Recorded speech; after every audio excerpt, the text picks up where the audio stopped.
باب المسلم مرأة اخیه. باب دې په بیان دي کې چې مسلمان د خپل رور د لپاره شیشه ده. دا یو تشبیهی کلمه ده. د دې دا معنی ده لکه سړی شیشې ته ګوري خپل مخ برابرۍ په دې کې خو بد ګوري.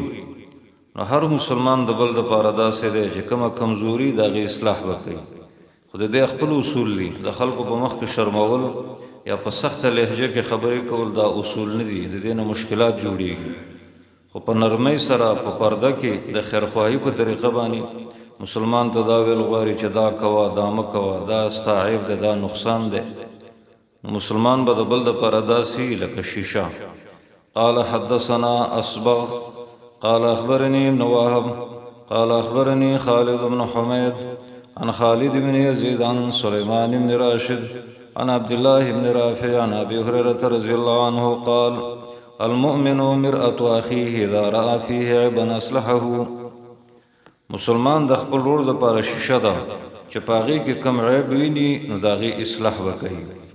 قال حدثنا ابراهيم بن حمزه قال حدثنا ابن ابي حازم عن كثير بن زيد عن الوليد بن رباح عن ابي هريره عن النبي صلى الله عليه وسلم قال المؤمن مرأة اخيه. مؤمن د خپل رور د لپاره شیشه ده. والمؤمن اخو المؤمن. مؤمن د بل مؤمن رور دی. یکف علیه ضیعته. بندئی به د هغې نه د دې هلاکت ویحوطه من ورائه او په شاشه د هغې دفاع به کوي. د دې حدیث دا معنی ده چې مؤمن د مؤمن د لپاره داسې دی لکه شیشه. مؤمن به د مؤمن د لپاره داسې لکه ورور. د دې حدیث نه دا معلومیږي چې ورور یې ځکه بیان کړ دی چې ورور روري نو دا د ورور دپاره ډېر خیر خوایي. خو ځینې ورور هسې په نوم وروري نو د ورورولۍ صفت پکې نه وي. نو دا دی چې عام انسان ته چې په سختو مشکلاتو کې پکارېږي زامن مامن دومره نه پکارېږي لکه ورور.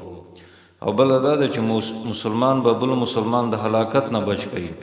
او بله دا دی چې مؤمن به په شیشه د مؤمن حفاظت کوي چې یو ځای کې یو سړی نشته د هغه غیبت کېږي د هغه د ضرر خبرې کېږي.